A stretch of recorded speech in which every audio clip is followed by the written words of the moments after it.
Hi, here's a nature walk for you, and I just can't wait to show you these beautiful Ibis and Egyptian geese.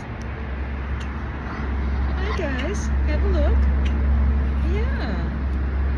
Hi everybody. And there's some mallards. They came up to you because they know you're the nature girl. They never come to me. I'm here with my dearest friend, and some of you may know that we are going to be walking in the half marathon in Miami. So we're getting a little training here, and all these birds came to say hi.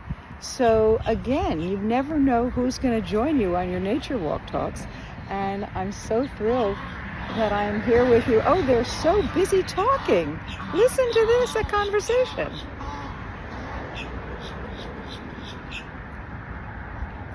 If you notice, there's a black grackle on the fence, and that grackle is telling all of these other birds that it's time to get into the water, because that's exactly what they're doing.